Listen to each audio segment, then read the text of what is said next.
Hello students, आज हम वानिकी के विषय को आगे बढ़ाते हुए सिल्वीकल्चर क्या पार्ट है ये क्लासिफिकेशन ऑफ फॉरेस्ट, मतलब वनों का वर्गीकरण। ठीक है, वनों का वर्गीकरण जो है कई आधारों पर किया गया है, जिसमें से सबसे पहला वर्गीकरण जो है बेस्ड ऑन एज, उम्र के आधार पर वनों का वर्गीकरण, जिसमें सबसे पहले हम लोग देखते हैं इवन एज फॉरेस्ट, जिसे हम रेगुलर फॉरेस्ट कहते हैं।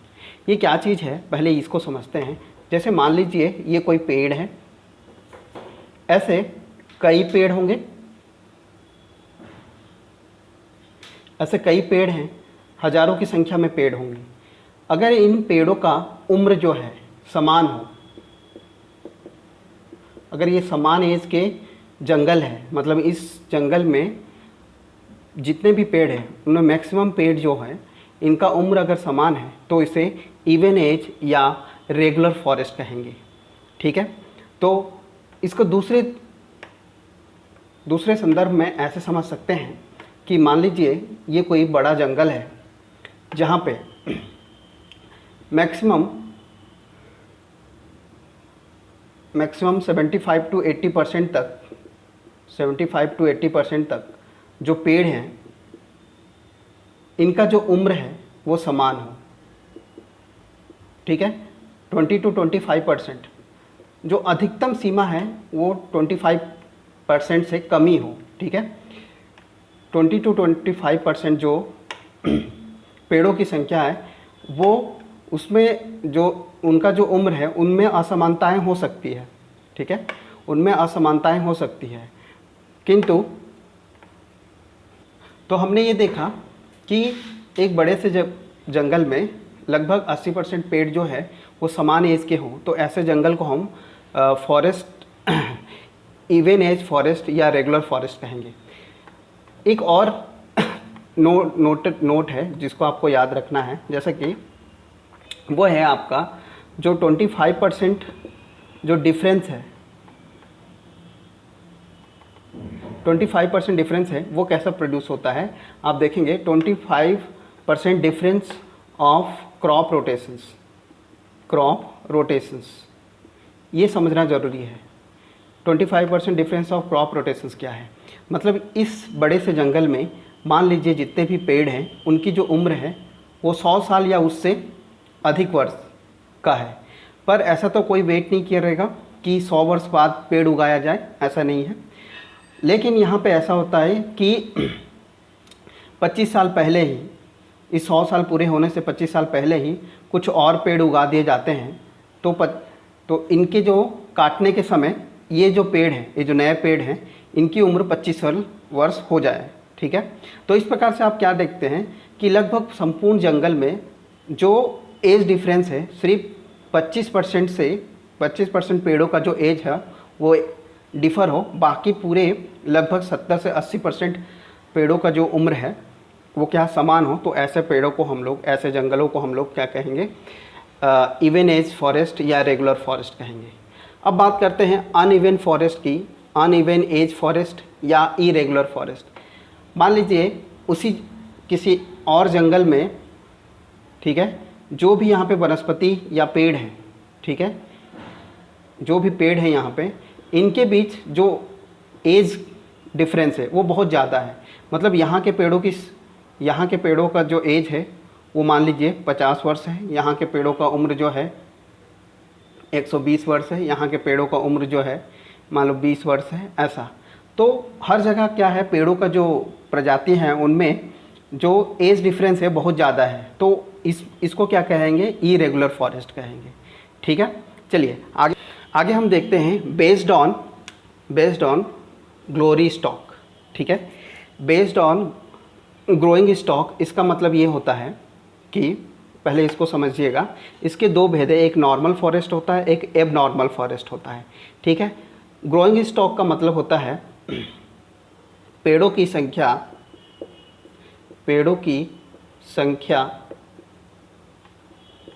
प्रति एकड़ में। ठीक है, प्रति एकड़ में पेड़ों की जो संख्या है या पेड़ों की जो घनत्व या डेंसिटी है प्रति एकड़, उसको ग्रोइंग स्टॉक कहते हैं, ठीक है, पेड़ों की संख्या प्रति एकड़। या फिर ये कहते हैं दूसरे शब्दों में कि परसेंटेज ऑफ साइट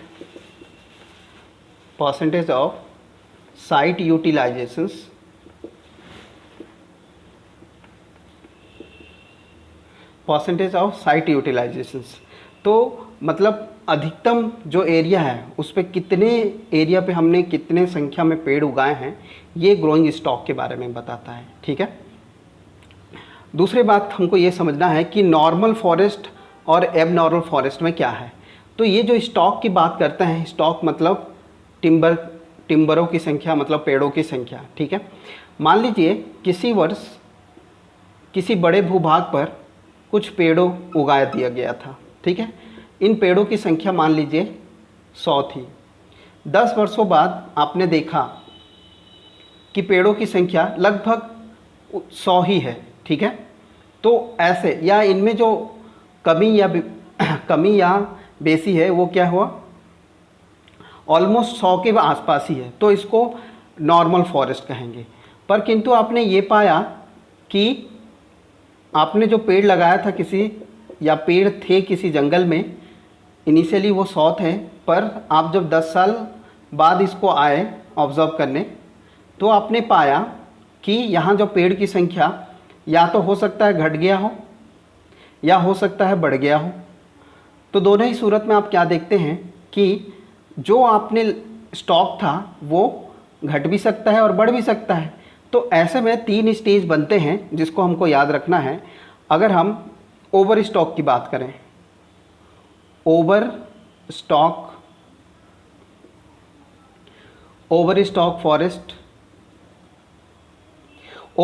फॉरेस्ट में इसको एक तुल्य मान आप ऐसा समझ सकें, आपने 100 लगाया था, आपको 150 या उससे ज़्यादा मिला, ठीक है।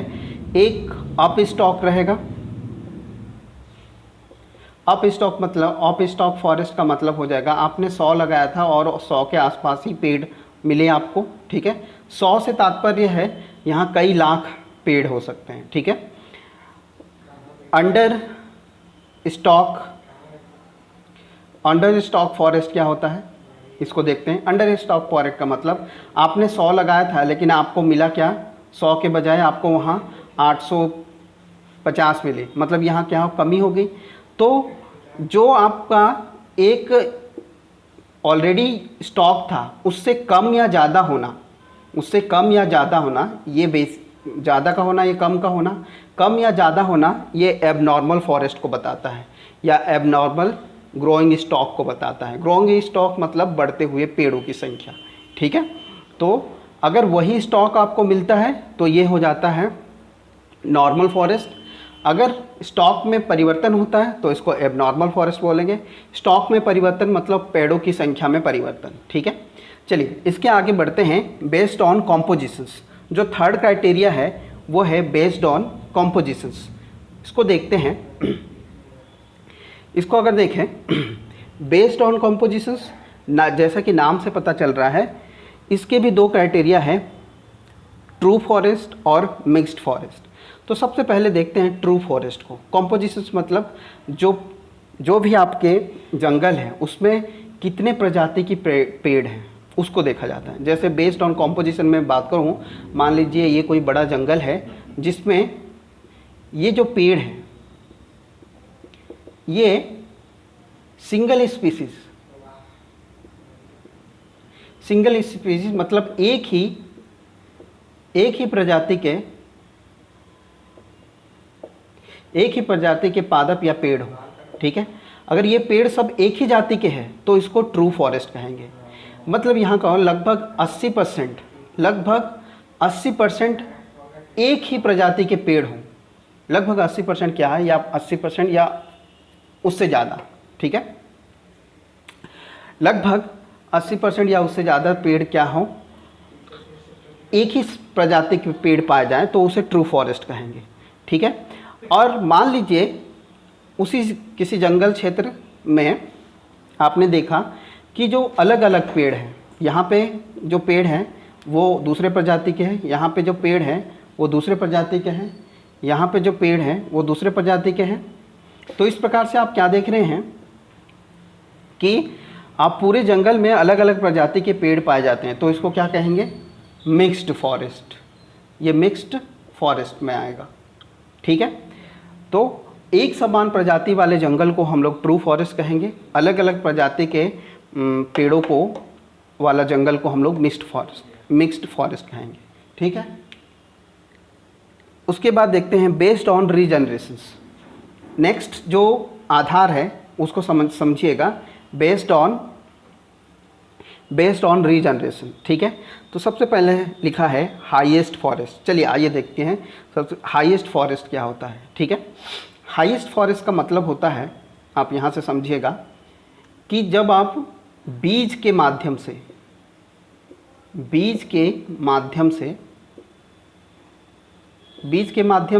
या क्या कहते हैं आप तो इंग्लिश में सीड कहते हैं, सीड सीधा बीजारोपण से अगर जंगल बनाया जाए, ठीक है। अगर जंगल में आप सिर्फ बीज के थ्रू अगर पेड़ उगाते हैं, ठीक है, बीज के थ्रू अगर पेड़ उगाते हैं तो ऐसे जंगल को हम लोग हाईएस्ट फॉरेस्ट कहते हैं। हाईएस्ट फॉरेस्ट इसलिए कहते हैं क्योंकि बीज के थ्रू जो बनने वाले जो पेड़ हैं इनकी लाइफ ज़्यादा होती है, ठीक है। ये इन्वायरमेंट कंडीशन को के साथ ये अच्छे से सर्वाइवल कर सकते हैं, ठीक है। तो इसलिए इसे हाई फॉरेस्ट कहते हैं। लो फॉरेस्ट या फिर इसको क्या कहते हैं, वेरी इंपॉर्टेंट, इसको कॉपीज फॉरेस्ट बोलते हैं। ध्यान से देखिएगा, कॉपीज फॉरेस्ट। देखिए कॉपीज फॉरेस्ट इसको समझना भी बहुत ज़रूरी है। मान लीजिए कॉपीज फॉरेस्ट ये कुछ ऐसा रहता है, मान लीजिए पेड़ कटे हुए हैं, इस कटे हुए पेड़ से ऐसे रहता है, मान लीजिए ये कटे हुए पेड़ रहते हैं और इसके किनारे किनारे से ये नए पेड़ का बनना, इनके किनारों से ये नए नए पेड़ का बनना, ठीक है। अगर कलियां ऐसे निकाले जाए, ये जैसे कटा हुआ पेड़ था और इसके किनारे से क्या है, नए नए पौधे की शाखाएं निकलने लगे, ठीक है, इस तरह से, ठीक है। ये अलग अलग पेड़ उगने लगे इनके किनारों से। तो ये कटा हुआ पेड़ था जिनके किनारों से ये नए नए थोड़े शाखाएं निकली, जिसको काट के हम कहीं पे और इनको फिर अलग करके इस शाखाओं को काट के अगर कहीं पे लगा दी, इस जंगल पे लगा दिया जाए तो एक नया पेड़ बन जाएगा। तो ऐसे जंगल को हम लोग कॉपीज फॉरेस्ट कहेंगे, ठीक है, या लोवेस्ट फॉरेस्ट कहेंगे, क्योंकि ये इनकी तुलना में बीज से उगने वाले पेड़ों की तुलना में थोड़ा कम सर्वाइव कर पाते हैं इन्वायरमेंटल कंडीशंस को, ठीक है। तो इसको दूसरी संख्या में ये जो छोटे छोटे पेड़ उगते हैं, ठीक है, कटे हुए पेड़ के तनों से जो पेड़ों का बनना या कलियां निकलना रहता है, इनको स्प्राउट्स कहते हैं। तो याद रखिएगा,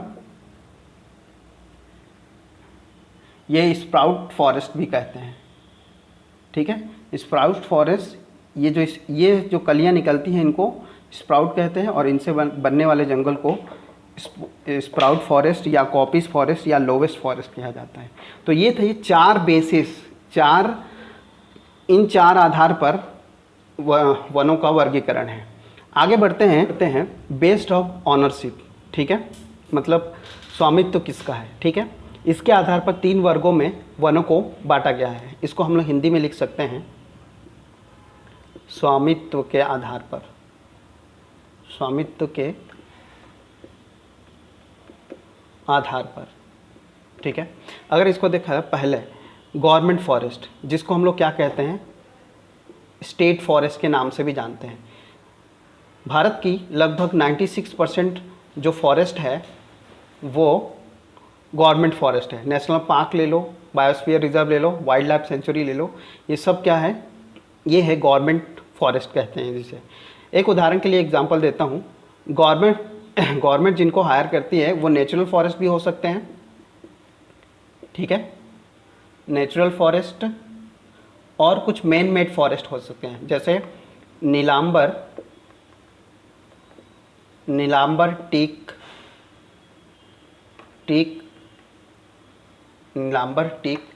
प्लांटेशंस। नीलांबर टीक प्लांटेशन जो 1842 में किया गया था, ठीक है, ये क्या एक प्रकार से मैन मेड मनुष्य द्वारा लगाया गया प्लांट है, लेकिन है गवर्नमेंट का है, ठीक है। तो और मनुष्यों द्वारा लगाया गया था, तो जाहिर सी बात में एक साथ सारे पेड़ लगाए गए थे, तो एक क्राइटेरिया इसके साथ और फुलफिल करता है, ये क्या हो जाएगा, ये हो जाएगा समान एज वाले या रेगुलर फॉरेस्ट होंगे, ठीक है, जिनके सारे पेड़ों की जो उम्र होगा वो समान होगा, ठीक है। ये है स्टेट फॉरेस्ट, जिसमें लगभग सभी 96% जो फॉरेस्ट है वो गवर्नमेंट का ही है। बात करते हैं प्राइवेट फॉरेस्ट की, ठीक है।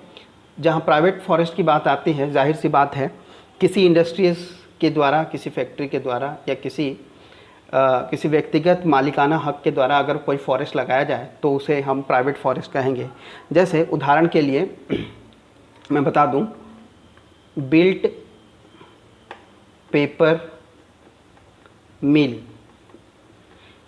पेपर मिल द्वारा पहला जो प्लांटेशन किया गया था, बिल्ट पेपर मिल फॉरेस्ट प्लांटेशंस,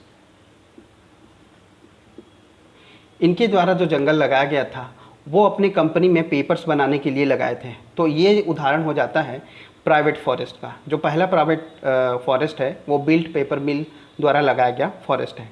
फिर पंचायत या सोसाइटी द्वारा लगाया गया फॉरेस्ट। सीधा एक उदाहरण की तरफ हम समझते हैं। जैसे उदाहरण है लाल वन कम्युनिटी रिजर्व फॉरेस्ट, ठीक है। तो लाल वन कम्युनिटी रिजर्व फॉरेस्ट जो है ये उदाहरण है पंचायत सोसाइटी फॉरेस्ट का, जो पंजाब में स्थित है, ठीक है। वैसे भी पंजाब हरियाणा में क्या है, हम देखते हैं कि यहाँ पे वनों की कमी पाई जाती है। तो उनकी सोसाइटी में ये जो गांव है लाल वन, उन्होंने अपने कम्युनिटीज़ की मदद से वहाँ पे एक जंगल फॉर्मेशन किया जो उनके गांव के स्वावलंबन या विकास के लिए उन्नत रहा। तो उनके द्वारा लगाया गया जो ये एक उदाहरण है पंचायत या सोसाइटी द्वारा, किसी गांव या किसी सोसाइटी द्वारा लगाया गया कोई वन को हम पंचायती या सोसाइटी फॉरेस्ट कहेंगे, ठीक है। तो इस तरह से ये ऑनरशिप के तहत 3 प्रकार के फॉरेस्ट होंगे। सो सबसे ज़रूरी है, आगे बढ़ते हैं, बेस्ड ऑन लीगलिटी के आधार पर। देखो लीगलिटी के आधार पर सबसे ज़्यादा जो ज़रूरी हो जाता है, मैं बताना चाहूँगा कि 1927, ठीक है, 1927 में राष्ट्रीय वन नीति आया था। राष्ट्रीय वन नीति के तहत 9 चैप्टर लिखे गए। तो इन रिजर्व, आपको ये पूछा जाएगा ये रिजर्व फॉरेस्ट, विलेज फॉरेस्ट और प्रोटेक्टेड फॉरेस्ट को किन अध्यायों में रखा गया है। तो ये इनका बिल्कुल क्रम सेम है। ये है चैप्टर 2 में, ठीक है, ये चैप्टर 3 में, ठीक, ये है चैप्टर 4 में। आपको बस ये याद रखना है ये किन किन चैप्टर में रिजर्व फॉरेस्ट है, विलेज फॉरेस्ट है और प्रोटेक्टेड फॉरेस्ट है, ठीक है। क्योंकि राष्ट्रीय वन नीति द्वारा 9 अध्यायों का एक राष्ट्रीय राजपत्र जारी किया गया था, जिसमें उन 9 अध्यायों में से दूसरे अध्याय में रिजर्व फॉरेस्ट को बताया गया है, तीसरे अध्याय में विलेज फॉरेस्ट को बताया गया है, चौथे अध्याय में प्रोटेक्टेड फॉरेस्ट को बताया गया है। इसके साथ ही इस नीति के बाद 1972, इसको बस पलटा दो, ये 1927 था, ये 1972, जिसमें क्या दिया था, वन्य जीव संरक्षण, जिसको हम लोग बोलते हैं वाइल्ड लाइफ प्रोटेक्शन एक्ट लाया गया था। वन्य जीवों को संरक्षण के लिए वाइल्ड लाइफ प्रोटेक्शन एक्ट आया था। इसके तहत क्या हुआ था वो देख लेते हैं। इसके तहत 2 कैटेगरी बनाई गई। एक होता है कंजर्व्ड रिजर्व फॉरेस्ट, और दूसरा हो जाता है कम्युनिटी रिजर्व फॉरेस्ट, ठीक है। कंजर्व रिजर्व फॉरेस्ट और कम्युनिटी रिजर्व फॉरेस्ट, इसके तहत बनाया गया। इनको ये पूछा जाता है इनको कौन से आर्टिकल्स में रखा गया। इनका जो संशोधन हुआ 1972 में वाइल्ड लाइफ प्रोटेक्शन के तहत, इनमें कुछ संशोधन करके क्या कर दिया गया, इनका जो अमेंडमेंट था, ये अमेंडमेंट याद रखिएगा, वाइल्ड लाइफ सेंचुरी के तो एक कंजर्व रिजर्व और कम्युनिटी रिजर्व में जो संशोधन किया गया था वो सन 2002 में किया गया था। ये संशोधन का डेट याद रखिएगा, संशोधन जो हुआ था वो 2002 में किया गया था। इस संशोधन के तहत कंजर्व रिजर्व को 36A में रखा गया है और कम्युनिटी रिजर्व को 36C में रखा गया है। तो ये दो आर्टिकल्स को आप याद रखिएगा, संशोधन के तहत इनको रखा गया था। ठीक, तो आप देखिएगा इन दोनों के बीच में क्या 36 का आंकड़ा है, आप ऐसा याद रखिएगा 36 आंकड़ा। ठीक है, 36 का आंकड़ा। ठीक, इस प्रकार से आप याद रखिएगा 1972 में वाइल्ड लाइफ प्रोटेक्शन को कंजर्व रिजर्व और कम्युनिटी रिजर्व में बांटा गया था। उसके बाद हम ये ध्यान देते हैं कि मैं आपको समझा दूं कि रिजर्व फॉरेस्ट, विलेज फॉरेस्ट और प्रोटेक्ट फॉरेस्ट में अंतर क्या है। समझ लीजिए ये कोई गांव है, ये कोई गांव है। ठीक, इस गांव के चारों तरफ जो जंगल था, ठीक है, वो क्या था, ये विलेज फॉरेस्ट था। ठीक, ये विलेज फॉरेस्ट था। अब यहाँ पे जो पेड़ थे इसका उपभोग कर ये गांव वासी अपना जीवन चलाते थे। ठीक है, और सरकार ने कहीं दूर इस गांव के आसपास का जो गांव से कुछ किलोमीटर दूर एक जंगल, जिसको क्या किया गवर्नमेंट ने रिजर्व कर दिया। तो ये रिजर्व फॉरेस्ट हो गया। जो गांव वाले यहाँ पे क्या करते थे, यहाँ से उनको यहाँ से कुछ भी इनका क्रियाकलाप करना बिल्कुल प्रतिबंधित था। ठीक है, तो इसके बीच जो एरिया हो गया वो भी क्या हो गया, वो भी क्या होगा, एक प्रकार से रिजर्व रह गया। तो इसको प्रोटेक्टेड कर संरक्षित प्रदान किया गया। यहाँ भी कुछ अमानवीय क्रियाकलाप नहीं होने चाहिए। ठीक है, तो ये जो है इसको प्रोटेक्ट कर दिया गया। तो इसके बीच जो जंगल है तो ये प्रोटेक्टेड एरिया में आ जाता है। तो इस प्रकार से forest, village forest, protected forest और रिजर्व फॉरेस्ट, ये आसपास का एरिया ही रह जाता है। ठीक है, तो इस प्रकार से हमने देखा कि लीगलिटी के आधार पर जो वनों का वर्गीकरण है 3 रूपों में, रिजर्व्ड, विलेज और प्रोटेक्टेड फॉरेस्ट होते हैं। नेक्स्ट अपन देखते हैं, आगे देखते हैं नेशनल फॉरेस्ट पॉलिसी 1952 में नेशनल फॉरेस्ट पॉलिसी आई थी, जिसके तहत वनों को 4 प्रोटेक्टेड एरिया में लिया गया, जिसमें पहला कहा गया protected forest, national forest, village forest और ट्री लैंड। क्वेश्चन यह आता है इस पॉलिसी के तहत किसको वनों का वर्गीकरण में एक नाम नहीं जोड़ा जाता। तो ट्री लैंड को वनों के वर्गीकरण में नहीं लिया जाता, क्योंकि ये जो वन है, ये इसमें जो वृक्ष है वो क्या है, वनों की तरह नहीं रहते, ये स्केटर्ड रहते हैं, मतलब बिखरे हुए पेड़ रहते हैं। रोड के किनारे पे, किसी बांध के किनारे पे, कई खेतों के किनारे पे। तो ऐसे छोटे छोटे जो पेड़ों का संख्या है उनको स्केटर्ड ट्री लैंड कहते हैं, ये फॉरेस्ट में नहीं आते हैं। ठीक है, तो फॉरेस्ट के वर्गीकरण में इन तीनों को लिया जाता है, ये नहीं लेते हैं। ऐसा क्वेश्चन पूछा गया है पिछली बार में। ठीक है, फॉरेस्ट एग्जामिनेशंस में कि नेशनल फॉरेस्ट पॉलिसीज़ में इनमें से किसको फॉरेस्ट के वर्गीकरण में नहीं गिना जाता। ठीक है, तो ट्री लैंड को फॉरेस्ट के वर्गीकरण में नहीं गिना जाता है। ठीक, अब आगे देखते हैं क्या है कि इसमें कुछ संशोधन करके इसके तहत 1976 में नेशनल कमीशंस ऑन एग्रीकल्चर, ये जो कमीशन आया, इसके तहत क्या हुआ कि पहले जो वन था वो राज्य का विषय था, जिसको ट्रांसफ़र करके क्या अभी संवर्ती सूची में रखा गया। ठीक है, अब संवर्ती सूची में होने के कारण अब इसमें कुछ पॉलिसीज़ बदली, जिसके कारण अब वनों का प्रोटेक्शन फॉरेस्ट, प्रोडक्टिव फॉरेस्ट और सोशल फॉरेस्ट में बांटा गया। ठीक है, तो मैं कहना चाहूँगा प्रोटेक्टेड या प्रोटेक्शन फॉरेस्ट वो होते हैं जहाँ पे कोई भी मानवीय क्रियाकलाप या मानवीय हस्तक्षेप बिल्कुल वर्जित रहते हैं। ठीक है, अपने नेशनल पार्क हो गया, बायोस्फीयर रिजर्व हो गए, ऐसे क्षेत्र आ जाते हैं। ठीक है, प्रोटेक्टिव फॉरेस्ट वहाँ वो होता है जहाँ पे हम लोग क्या कहते हैं, वहाँ के पेड़ों की लकड़ियों का दोहन करते हैं। ठीक है, लकड़ियों का दोहन करते हैं, ठीक है। वनोपज का उपभोग करते हैं, वनोपज का दोहन होता है या उनका उपभोग करते हैं, ठीक है।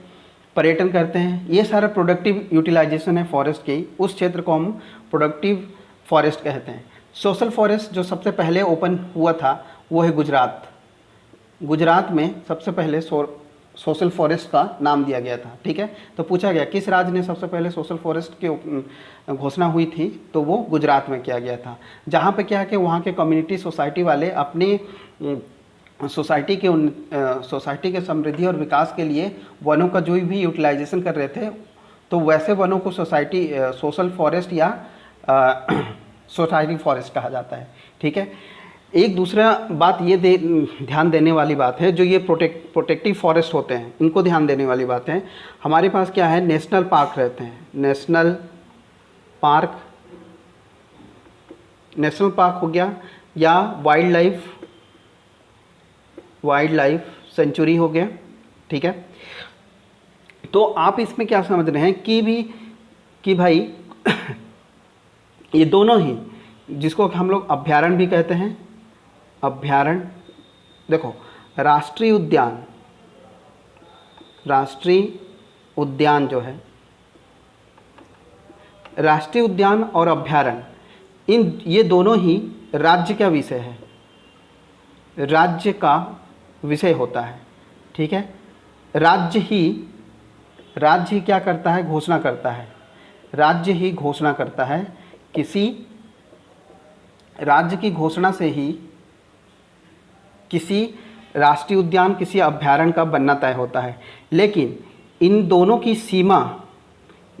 सीमा में जो परिवर्तन होता है, वो कोई राज्य विधानमंडल में संकल्प पारित के द्वारा ही इनके सीमाओं में परिवर्तन कर सकता है। तो राज्य विधानमंडल में संकल्प द्वारा सीमा में परिवर्तन किया जा सकता है। तो याद रखिए कि यह पूछा जाने वाला क्वेश्चन है कि राष्ट्रीय उद्यान या अभयारण्य में सीमा में परिवर्तन किसके द्वारा किया जाता है, तो राज्य के द्वारा विधानमंडल में एक संकल्प पारित करके राष्ट्रीय उद्यान और अभयारण्य के जो भी सीमा है उसमें परिवर्तन किया जा सकता है। इसके आगे देखते हैं हम, जो बहुत ही महत्वपूर्ण है, बेस्ड ऑन इकोलॉजिकल बेसिस पे जो खासकर भारत के फॉरेस्ट को क्लासिफिकेशन किया गया था, 5 ग्रुप में बांटा गया था। भारत के जंगलों को, भारत के जो वन है उसको 5 मेजर ग्रुप में बांटा गया था। ये बहुत ही इंपॉर्टेंट है, इसको पूछा जा सकता है। बांटने वाले थे चैंपियंस ऑफ स्टेट ने 1935 में। जो आगे चल के इनको सब ग्रुप में बांटा गया, 16 ग्रुपों में बांटा गया है, ठीक है। इस 5 को ही, इन 5 ग्रुप को ही आगे 16 बायोलॉजिकल रीजन में बांटा गया है, ठीक है, फॉरेस्ट को। तो फॉरेस्ट का जो आधार हो जाता है वो हो जाता है एनुअल मीन टेम्परेचर रेंज के तहत, ठीक है, एनुअल रेन फॉल के तहत, या ऐसा लिखते हैं एनुअल मीन रेन फॉल के तहत। ये 2 पैरामीटर है जिसके तहत ये 16 भागों में बांटा गया है। इन 5 मेजर ग्रुपों को आगे 16 मेजर ग्रुप में बांटा गया है। किसके तहत? एनुअल मीन टेम्परेचर, ठीक है, एनुअल मीन रेनफॉल के तहत, ठीक है। मतलब साल भर का जो वातावरण का तापमान है उसके तहत, और साल भर में जो भी वर्षा का अनुपात है उसके तहत ये 16 ग्रुपों में बांटा गया है।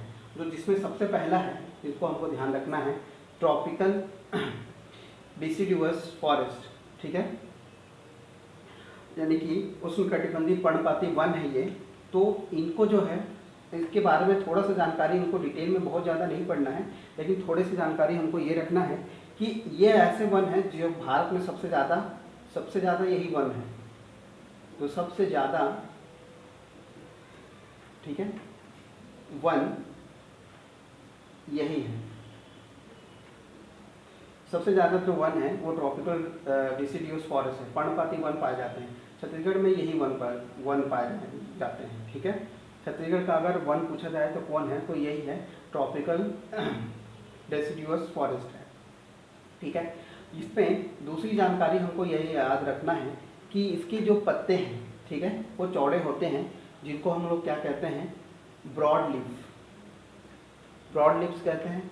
अधिकतर ये ब्रॉड लीव्स किस में होता है, ठंडियों में होता है, ठीक है। विंटर्स में ये क्या हो जाता है, ये ब्रॉड लीफ मतलब बड़े पत्ते हो जाते हैं। इनकी जो लकड़ियां हैं उसको हार्ड वुड में कहा जाता है, हार्ड वुड। ये क्लासिफिकेशन दिया जाता है कि, ठीक है, ये क्लासिफिकेशन किया जाता है कि जो ट्रॉपिकल डेसिडुअस फॉरेस्ट है उनके जो वुड है, लकड़ियां हैं, वो किस श्रेणी की लकड़ियां हैं, तो हार्ड वुड लकड़ियां हैं। लीफ इनके बड़े चौड़े होते हैं, ठीक है, बड़े पत्ते वाले होते हैं, इसलिए इनको ट्रॉपिकल डेसिडुअस फॉरेस्ट में रखा गया है, ठीक है। तो इनकी श्रेणी याद रखिएगा, क्लासिफिकेशन के दौरान ये पूछे जाते हैं, ठीक है। वो कौन से फॉरेस्ट है जो ब्रॉड लीफ पाए जाते हैं, तो यही वो पेड़ हैं जो ट्रॉपिकल डेसिडुअस फॉरेस्ट में पाए जाते हैं, ठीक है। आगे बढ़ते हैं, ट्रॉपिकल रेन फॉरेस्ट, ठीक है। ट्रॉपिकल रेन फॉरेस्ट के कुछ उदाहरण के तहत हमको जो बातें याद रखनी है वो ये है कि आप देखें, ट्रॉपिकल फॉरेस्ट में अगर बात कहूँ, इसको हम लोग कहते हैं equatorial rain forest. Equatorial rain forest भी हम इसे कहते हैं, ठीक है। जहाँ पे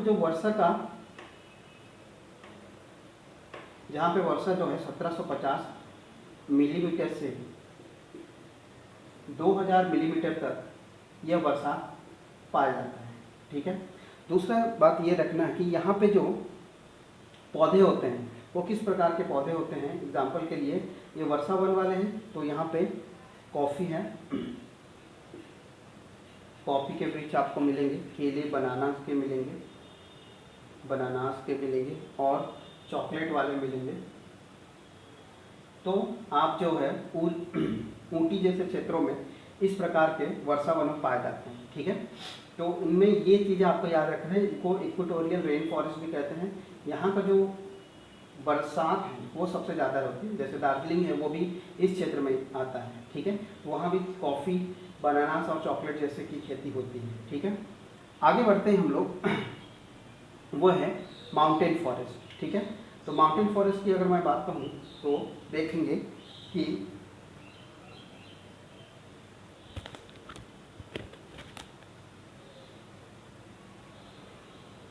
माउंटेन फॉरेस्ट में हम लोग देखें तो जैसे कि नाम से पता चल रहा है ये माउंटेन्स की तरफ होते हैं, ये माउंटेन फॉरेस्ट बोलते हैं, इसका अर्थ है माउंटेन, ठीक है। ये माउंटेन्स एरिया या हिली एरिया, ठीक है।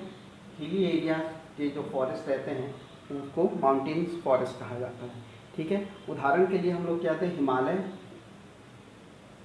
हिमालय क्षेत्र की जो पहाड़ियाँ हैं, हिमालय क्षेत्र के जो जंगल से, ठीक है, विंध्याचल या नीलगिरी के जो जंगल हैं उसको माउंटेन फॉरेस्ट कहा जाएगा, ठीक है। इनमें जो मुख्यतः पेड़ पाए जाते हैं उनको याद रखना है, जैसे फर है, ठीक है, ये है आगे जो हम देखा जाए देवदार है, ठीक है। आगे लिख सकते हैं हम लोग चिलगोजा है, ठीक है। ये सब पेड़ों की श्रेणियाँ जो है माउंटेन ट्रीज में आते हैं, ठीक है। एक और एग्जांपल है, आप लिख सकते हैं जुनिपर, ठीक है। तो ये सब पेड़ जो है ये आपके माउंटेन फॉरेस्ट वाले जंगलों में पाए जाते हैं, ठीक है। माउंटेन फॉरेस्ट जैसा कि नाम से पता चलता है, हिमालय, विंध्याचल, नीलगिरी जैसे पहाड़ियों पर जो वन पाए जाए उसको माउंटेन फॉरेस्ट कहेंगे। अब आ जाते हैं ट्रॉपिकल थॉर्न फॉरेस्ट। अब ये किस प्रकार के वन होते हैं उसको देखते हैं जरा। जैसे कि आपने देख रहे हैं ट्रॉपिकल थॉर्न फॉरेस्ट जो एरिया है वो आपको याद रखना है, ये क्या है, सबसे कम वर्षा वाले क्षेत्र होते हैं, ठीक है। कम वर्षा वाले क्षेत्र हैं। कम वर्षा वाले क्षेत्र वह क्षेत्र होते हैं जहाँ पे जो वर्षा जो है वो 50 सेंटीमीटर से कम होता है, 50 सेंटीमीटर से कम वर्षा वाला क्षेत्र है, ठीक है। और तो इनको जो है इसको शुष्क क्षेत्र कहा जाता है। इनका जो एरिया है उसको याद रखने वाली जरूरी बात है, एराइड रीजियन मतलब शुष्क क्षेत्र। एराइड रीजियन मतलब शुष्क क्षेत्र। तो ये ऐसे क्षेत्र हैं जैसे राजस्थान है, राजस्थान के एराइड क्षेत्र, राजस्थान, गुजरात और यूपी के कुछ क्षेत्र हैं जो एराइड रीजन में आते हैं, शुष्क क्षेत्र में आते हैं, वो ट्रॉपिकल थॉर्न फॉरेस्ट में गिने जाते हैं। ठीक है, इनके अलावा जो लास्ट है स्वाम्प फॉरेस्ट जिसको बोलते हैं, ये वेटलैंड है। ये शुष्क क्षेत्र वाले थे, थॉर्न फॉरेस्ट जो है शुष्क क्षेत्र थे, शुष्क क्षेत्र वाला फॉरेस्ट था। ठीक है, स्वाम्प फॉरेस्ट जो होते हैं ये वेटलैंड वाले,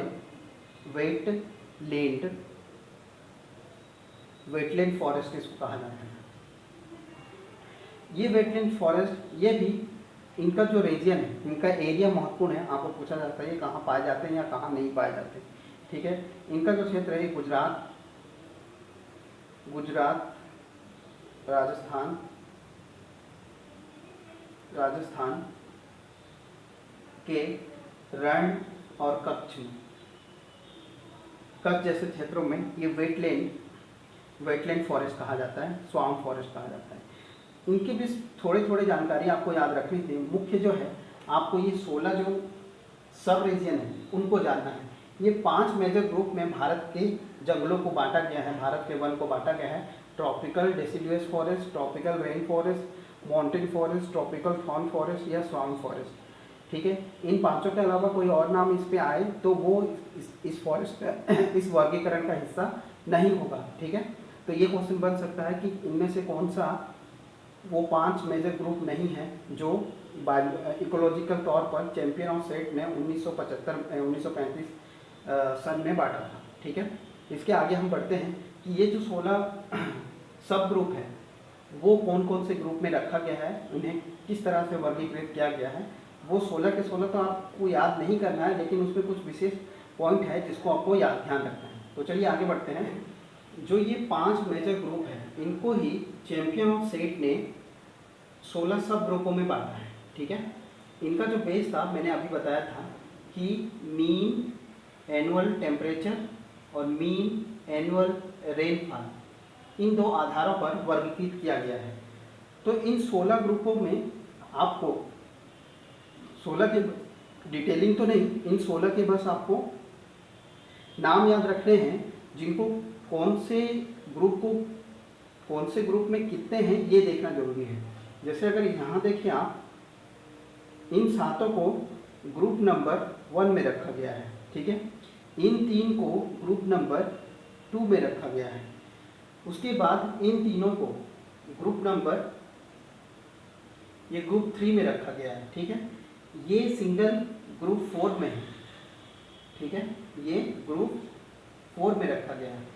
ये जो दोनों हैं, इन दोनों का ग्रुप जो है वो आपका 5th ग्रुप है। तो इन 5 ग्रुप में इन 16 सब ग्रुपों को बांटा गया है। वे 5 जो मेजर रीजन है, जो मेजर ग्रुप था, इनको 16 सब ग्रुप में इस प्रकार से बांटा गया है। ये भारत के ही 16 बायोलॉजिकल रीजन सब ग्रुप है जो इन 5 से बने हुए हैं। तो भारत को 16 ऐसे सब ग्रुपों में बांटा गया है वनों की श्रेणी में, जिनमें हमको मुख्यतः यह याद रखना है, जैसे ये ट्रॉपिकल ड्राई डेसिडुअस है। ठीक है, ये 5वां जो है ये छत्तीसगढ़ का है।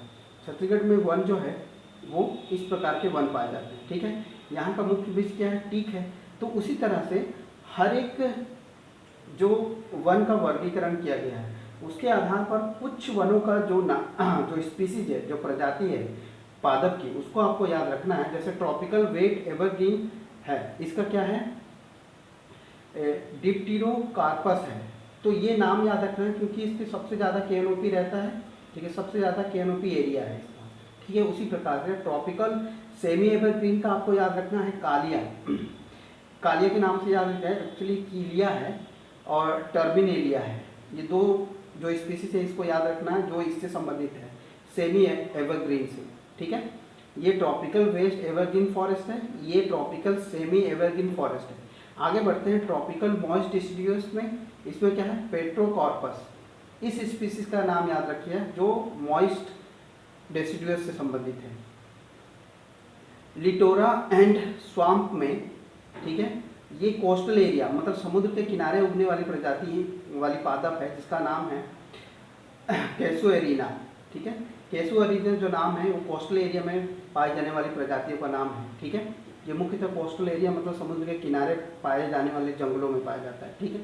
ट्रॉपिकल ड्राई डेसिडुअस जो है ये छत्तीसगढ़ मध्य भारत में पाए जाने वाले वनों की श्रेणी है जिसको जहाँ टिक मुख्यतः पाए जाते हैं। उसी प्रकार ट्रॉपिकल जो थ्रॉन है वो उसके कौन से हैं, ये है आकाशिया नीलोटिका। आकाशिया नीलोटिका जो संबंधित स्पीसीज है वो किसी ट्रॉपिकल थ्रॉन एरिया में आते हैं, ठीक है।